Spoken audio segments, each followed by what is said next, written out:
우리는 예수님의 제자로서 삶을 살아야 합니다. 자, 그렇다면 제자로서 산다라는 것은 어떻게 하는 걸까요? 사랑하는 여러분, 제자는 스승의 삶과 인격을 본받고 스승이 걸어간 길을 따라가는 것이 바로 제자입니다. 제자로서의 삶입니다. 따라서 우리 주 예수님의 걸어가신 그 길을 우리는 따라가야 합니다. 그렇다면 예수님은 이 세상에 어떤 삶을 사셨습니까? 이 세상에 오셔서 병든 자를 고치셨고, 가난하고 지치고 삶에 눌린 자들을 회복시키셨습니다. 위로하셨습니다. 또 죄인들의 좋은 친구가 되어주셨습니다. 천국 복음을 전하셨고 하나님의 말씀을 가르치셨습니다. 자, 그런데 이와는 별도로 우리 주 예수님께서 그 어떠한 일보다도 열심히 하신 일이 있으십니다. 밤낮 없이 쉬지 않고 하신 일이 있으십니다. 그것이 무엇입니까? 바로 영혼 구원, 전도입니다. 이와 관련한 말씀을 보겠습니다. 마가복음 1장 38절을 함께 보겠습니다. 이르시되 우리가 다른 가까운 마을들로 가자. 거기서도 전도하리니 내가 이를 위하여 왔노라 하시고. 아멘. 이 말씀은 제자들에게 하신 말씀이에요. 예수님께서 직접 말씀하시기를 나는 전도하기 위해 세상에 왔다. 영혼 구원하기 위해 세상에 왔다라고 말씀하셨고, 이 일을 위해서 밤낮 없이 쉬지 않고 일을 하셨어요. 그러므로 예수님의 제자가 된 우리들은 스승인 예수님의 삶을 본받아 영혼 구원, 전도에 힘써야 할 줄로 믿습니다. 그런 의미에서 오늘 본문 말씀은 우리에게 매우 의미가 있습니다. 왜냐하면 오늘 본문 말씀을 통해서 우리 주 예수님 그리고 제자들이 전도를 하는 데 있어 우리에게 올바른 방법을 제시해주고 있기 때문입니다. 오늘 본문 말씀을 통해서 예수님 그리고 제자들에게서 올바른 전도 방법을 배우고자 합니다. 그런 시간이 되기를 다시 한번 간절히 주의 이름으로 축복합니다. 이를 위해 먼저 본문의 내용 설명부터 좀 여러분에게 해드리겠습니다. 지난주에 우리가 살펴보았듯이 세례 요한의 두 제자였던 안드레와 요한이, 세례 요한이 예수님을 가리켜서 하나님의 어린 양이라고 이야기하자 세례 요한을 떠나 예수님의 제자가 되기로 결심하고 예수님을 따라가게 됩니다. 그리고 예수님과 약속을 잡고 예수님을 만난 이후에 그들은 예수님이 메시아 그리스도임을 확신하게 됐습니다. 그 둘 가운데 안드레가요, 큰 기쁨을 가지고 그의 형제였던 시몬에게 찾아가 예수를 만났다, 그리스도를 만났다 하며 시몬에게 예수를 소개하고 전도하게 됩니다. 오늘 보면 41절을 함께 보겠습니다. 그가 먼저 자기 형제 시몬을 찾아 말하되 우리가 메시아를 만났다 하고, 메시아는 번역하면 그리스도라. 아멘. 안드레가 베드로를 전도한 장면입니다. 자, 그렇게 해서 베드로가 이제 예수 앞에 나와서 예수님의 제자가 되는데요. 오늘 본문 말씀을 보게 되면 예수 앞에 처음 전도를 받고 나온 베드로를 향해서 예수님이 놀라운 축복의 말씀을 쏟아냅니다. 보면 42절을 함께 보겠습니다.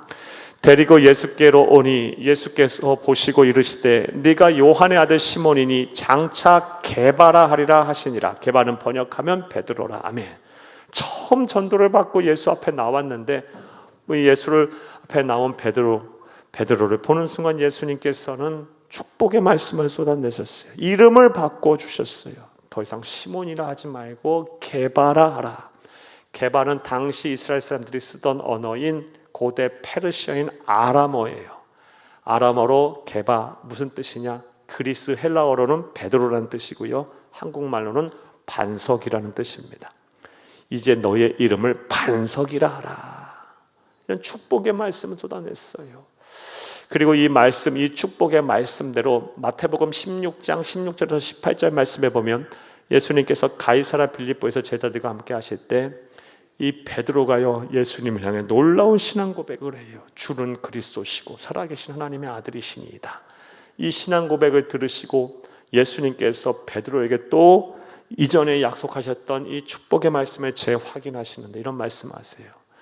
너의 이름, 너 위에 반석 위에 내가 교회를 세우리니 음부의 권세가 너를 해하지 못하리라, 이기지 못하리라 라고 말씀하셨어요. 그리고 이 약속의 말씀, 축복의 말씀대로 베드로는 이 지구상에 존재하는, 예수 다시 오실 때까지 존재하는 모든 교회의 기초석이 됐어요. 최초의 교회 수장이 됐어요. 사랑하는 여러분, 이처럼 예수 앞에 나오게 되면요, 예수님께서 복을 주십니다. 설령 처음 예수 앞에 나왔다 할지라도 사랑하는 여러분, 예수께서는요 여러분을 기억하시고 여러분에게 복을 주세요. 사랑하는 여러분, 지금 이 자리에 참여하신 모든 분들에게도 하나님의 신령한 은혜와 복이 여러분과 함께 하기를 간절히 주의 이름으로 축복합니다. 축복합니다. 그러하기에 사랑하는 여러분, 우리 주변에 복을 받아야 할 사람들이 있다면, 특별히 내가 사랑하는 사람들이 복을 받기를 원한다면 빨리 주 앞으로 인도하세요. 예수께로 데리고 오세요. 전도하세요. 그 영혼을 주 앞으로 인도하세요. 그렇다면 복의 근원이신 하나님께서 그 영혼을 불쌍히 여기실 거예요. 인생을 바꿔주실 것이고요, 운명을 달리하실 것이고요, 바꿔주실 것이고 삶을 변화시킬 것입니다. 이런 은혜와 축복이 저와 여러분 가운데 충만하기를 간절히 주의 이름으로 축복합니다. 본문 40절에서 42절 말씀은 안드레가 베드로를 전도한 장면입니다. 본문 43절에서 44절 말씀은 예수님의 네 번째 제자가 되는 빌립에 대한 이야기입니다. 사랑하는 여러분, 오늘 본문 43절, 44절 말씀을 보게 되면 빌립이 예수 앞에 있다 지나갈 때 예수께서 그를 보시고 나를 따르라 하셨어요. 그러자 빌립이 즉시 예수를 따라 예수님의 제자가 됩니다. 자, 그렇다면 사랑하는 여러분, 빌립은 어찌 이렇게 한치의 망설임도 없이 주저함도 없이 처음 보는 예수가 나를 따르라 했을 때 주저함 없이 예수님의 제자가 될 수가 있었을까요? 그 이유는 단단해요. 명확해요. 예수에게서 하나님의 영광이 보였기 때문이고요, 무엇보다 그는 준비된 영혼이었기 때문에 그래요. 그는 항상 마음속으로 생각을 하고 있었던 거예요. 내가 메시아를 만나면, 그리스도를 만나면 무조건 그의 제자가 되리라라는 결심을 평소에 하고 있었던 거예요. 이처럼 전도 현장에 가면 의외로요 준비된 영혼들이 있어요. 처음 만난 분인데, 그리고 도저히 예수 믿을 것 같지 않으신 분인데도 복음을 전하고 예수 믿을 것을 권하면요, 주저함 없이 망설임 없이 그러하겠다고 하며 주 앞에 나오시는 분들이 의외로 많습니다. 갈급한 심령들이 많아요. 의외로요. 어떻게 예수를 믿어야 하는지 모르고 누가 이끌어주는 사람이 없어서 예수 앞에 나오지 못하는 사람들이 참 많습니다. 그러므로 우리는 디모데후서 4장 2절 말씀처럼 때를 얻든지 못 얻든지 말씀을 전해야 될 줄 믿어요. 영혼 구원에 힘써야 돼요. 왜냐하면 준비된 영혼이 누구인지 모르니까요. 자, 43절 빌립이 이렇게 준비된 영혼이었던 빌립이 예수님을 따라 예수님 믿기 시작해요. 그 이후 이제 빌립이 나다나엘을 전도하는 내용이 오늘 보면 45, 46절 말씀입니다. 빌립이 예수님의 제자가 되고 나서 즉시 나다나엘에게 가서 내가 메시아를 만났다 하면서 빌립은 나다나엘을 전도해요. 자, 그런데 안드레가 베드로를 전도한 장면도 그렇고 빌립이 나다나엘을 전도한 장면에서 우리가 볼 수 있다시피 안드레와 빌립이요 어찌 이렇게 예수를 만난 이후에 즉시 조금도 주저함 없이 나가 예수를 전했을까요? 전도를 했을까요? 영혼 구원을 했을까요? 그 이유가 무엇일까요? 한치의 망설임도 없고요, 한치의 오차도 없이 바로 나가서 예수를 전해요. 그 이유는 예수를 만난 이후에 그 안에 하나님이 주시는 기쁨이 충만했기 때문에 그래요. 하나님의 말씀을 들으시고 이 자리에 예배를 드리시는 모든 분들에게 이 기쁨이 차고 넘치기를 간절히 바랍니다. 여러분 정말 이 기쁨을 사모하세요. 하나님이 주시는 기쁨을 사모하세요. 이건 돈으로 세상에서 살 수 없는 기쁨이에요. 하나님이 주시는 선물이에요. 저와 여러분이 무엇으로, 어디에서 위로를 받고 어디에서 만족을 하면 무엇으로 기쁨을 얻겠어요? 사람의 말로? 아니요. 어디서 우리가 참된 마음의 평안과 안식을 얻겠어요? 하나님이 주시는 기쁨, 예수를 만났을 때 얻는 평안함, 이 기쁨과 평안함을 저와 여러분은 하나님의 나라 가는 그날까지 사모해야 돼요. 사모하셔야 돼요. 그리고 이 선물을 받아야 우리가 하나님의 백성들이 이 세상에서 참 마음의 천국을 이루며 살 수가 있는 거예요. 사랑하는 여러분, 2024년 올해 한 해가 다 갔는데요, 올 한 해도 얼마나 많은 일들이 있으셨습니까? 바라고 원하는 것들을 다 이루셨습니까? 그렇지 못하신 분들이 더 많을 거예요. 우리가 세상을 살아봐서 알지만 참 사는 것이 녹록지가 않습니다. 참 피곤합니다. 힘듭니다. 언제나 여유롭지 못합니다. 마음대로 되지 않습니다. 시간이 지남에 따라 몸도 막 아프고요, 마음도 아파요. 그런 일들이 참 많아요. 참 사는 것이 고됩니다.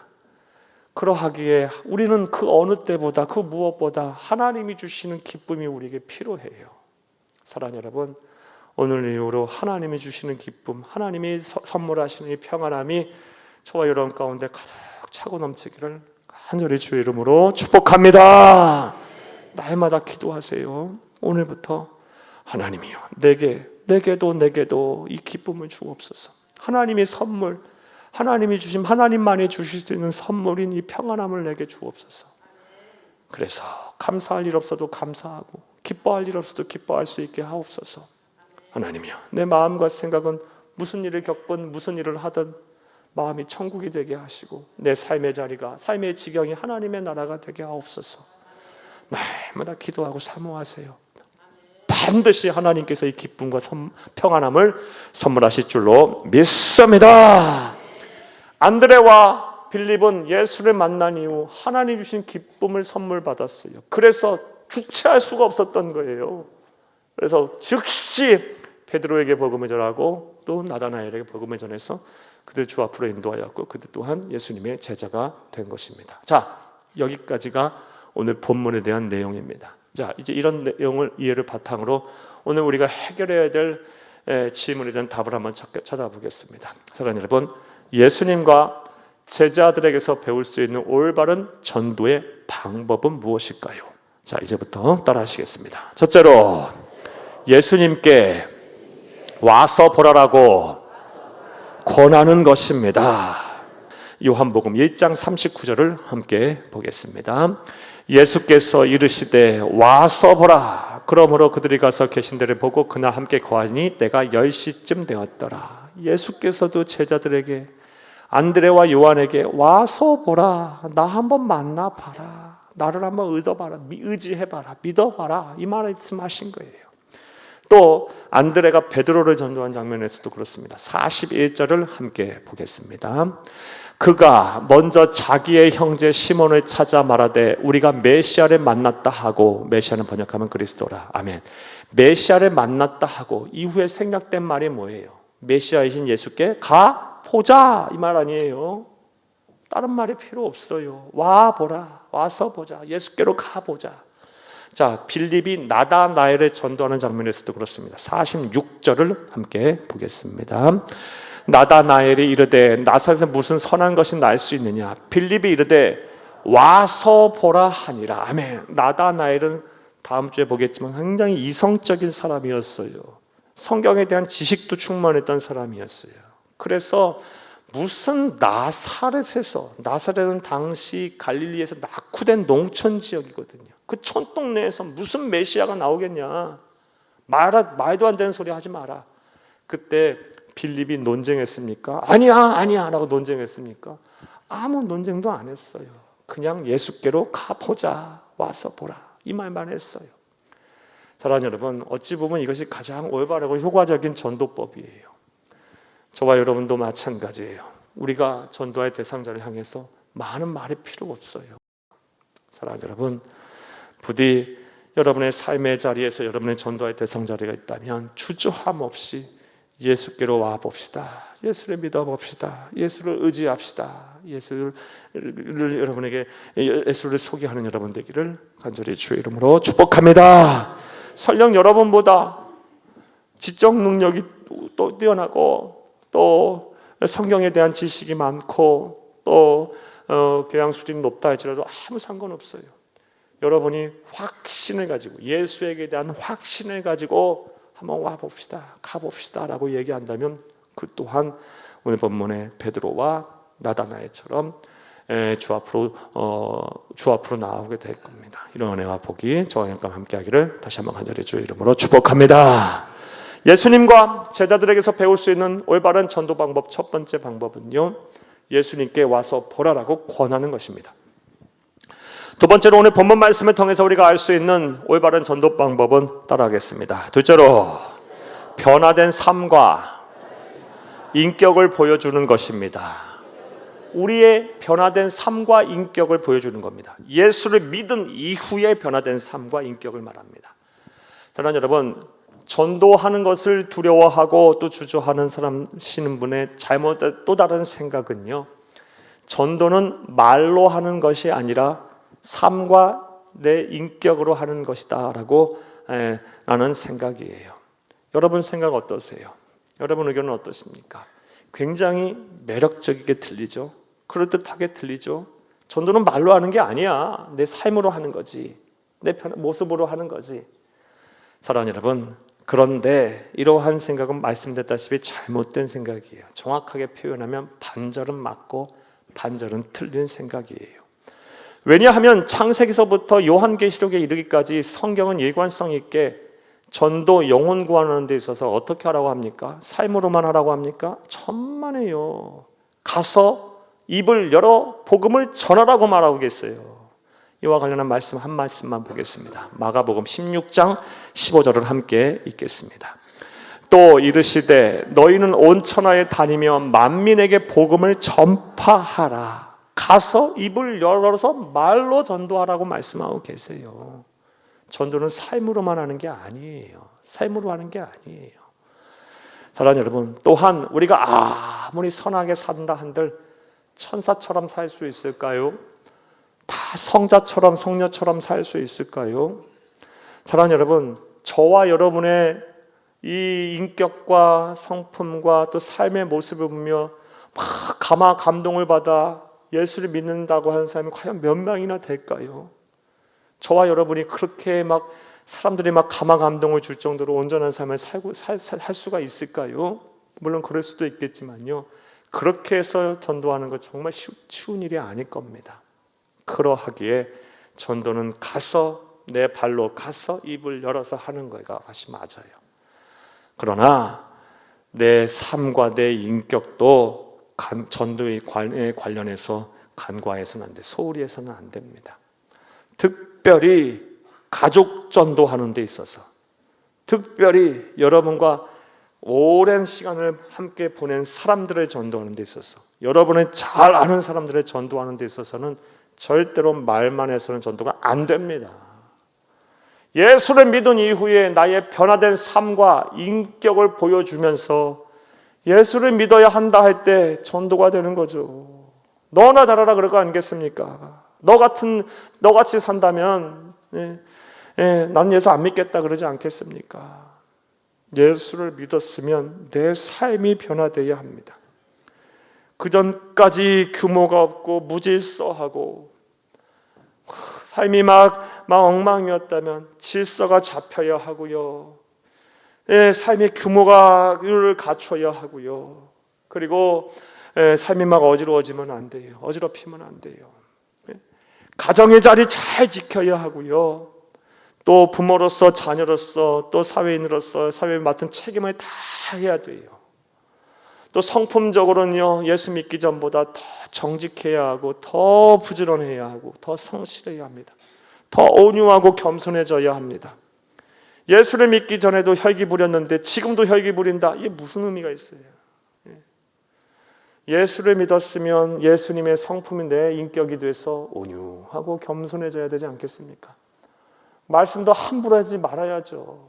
예수 믿기 전에도 막 함부로 말해서 다른 사람의 마음에 상처를 줬다면 예수 믿은 이후는 입을 딱 닫아야죠. 예. 그리고 감사와 축복과 칭찬의 말만 해야죠. 그 전까지는 막 사람을 누르고 아프게 하고 막 짓밟았다면 이제부터는 사람을 막 세워나가야죠. 예. 용기를 주고 위로를 하고 사랑하고 환영을 베풀고 해야죠. 그런 삶을 살면서 사랑하는 여러분, 예수를 믿었더니 내가 이런 변화가 일어났고 내 안에 이런 실천이 있었다고 할 때 비로소 영혼 구원이 되는 거예요. 아니겠습니까? 왜 많은 사람들이 가족 전도에 실패합니까? 이런 삶의 변화, 이런 인격의 변화 없이 예수만 믿으라고 하니 난 엄마 같으면 아빠 같으면 예수 안 믿을 거야. 나는 너희들 같으면 예수 안 믿을 거야. 이런 소리가 나오는 건 아니겠습니까? 사랑하는 여러분, 지금까지도 참 수고하고 애쓰셨어요. 이제부터 조금씩만 더 달라지길 원해요. 우리의 성품이 예수님의 성품이 우리의 인격이 되고 예수님의 삶이 내 삶이 되도록, 사랑하는 여러분, 하나님의 나라 가는 그날까지 이거 포기할 수 없는 거 아닙니까? 조금씩 한 발자국 더 예수를 향해 나아갈 수 있는 작은 예수가 되어가는 여러분 되기를 간곡히 주의 이름으로 부탁합니다. 이런 변화된 삶과 인격이 동반될 때 비로소 영혼 구원할 수가 있는 겁니다. 자, 사랑하는 여러분, 이제 말씀을 맺겠습니다. 오늘 본문 말씀을 통해서 예수님에게서 또 제자들에게 배울 올바른 전도 방법에 대해 생각해보며 오늘 나눴습니다. 우리는 예수님의 제자들입니다. 제자는 이 스승의 삶을 본받고 그가 걸어가는 길을 따라가는 것이 곧 제자입니다. 예수님은 그 무엇보다도 이 세상에 오셔서 영혼 구원 전도에 힘쓰셨습니다. 따라서 저와 여러분 또한 영혼 구원에 힘써야 합니다. 사랑하는 여러분, 많은 학문적인 지식과 또 신앙적인 체험과 또 여러 가지 준비가 되지 않더라 해도 상관이 없습니다. 예수님께 한번 나아가 봅시다. 예수를 한번 믿어 봅시다. 예수에게 한번 가봅시다. 인생의 답이 예수께 있으니 예수를 믿으며 함께 찾아봅시다 하면서 자꾸 예수께 가보자고, 예수를 믿어보라고 권면해 보세요. 그것이 예수님께서 또 제자들이 우리에게 보여준 전도 방법이에요. 나아가 변화된 삶과 인격을 보여주면서 전도하길 바라요. 사랑하는 여러분, 안드레도 그랬고요, 빌립도 그러했어요. 안드레와 빌립은 어찌 보면 최초의 제자이고 네 번째 제자, 예수님의 제자가 되는 데서 초기의 제자들이에요. 그렇다면 사랑하는 여러분, 성경에 그들의 비중이 많이 나와야 되지 않겠습니까? 이야기가 많이 나와야 되지 않겠습니까? 하지만 안드레와 빌립에 대한 이야기는 거의 없어요. 왜냐하면 그들이 부활하신 예수를 만나고 성령 세례를 받기 전에 매우 소극적인 사람이었고 우유부단한 심정을 가졌던 사람이었기 때문에 그래요. 앞에 나서기보단 뒤에서 관망하는 사람들이었기 때문에 그래요. 자, 그런데 사랑하는 여러분, 예수를 만난 이후에 그들은 확신에 차서 베드로에게 와서 우리가 메시아를 만났다 그랬고요, 빌립은 나다나엘을 찾아가서 내가 예수를 만났다라고 막 적극성을 떼요. 그러니 베드로와 사랑하는 여러분, 나다나엘이 놀란 거예요. 아니, 예수가 어떤 사람이기에 이들이 이렇게 변화가 되나? 이렇게 적극적으로 변화되나? 어떻게 이렇게 달라지나? 이렇게 자신감이 충만한가? 그래서 예수 앞에 나왔고 그런 삶의 변화와 인격의 변화를 통해 예수님을 믿고 제자가 된 것입니다. 저와 여러분도 마찬가지예요. 사랑하는 여러분, 우리의 삶이 변하고 예수님처럼 우리의 인격이 변화될 때 우리의 가족들이 다 돌아오는 것이고 우리 주변에 나를 잘 알고 나와 오랜 시간을 보낸 분들이 또 영혼에 이르게 되는 겁니다.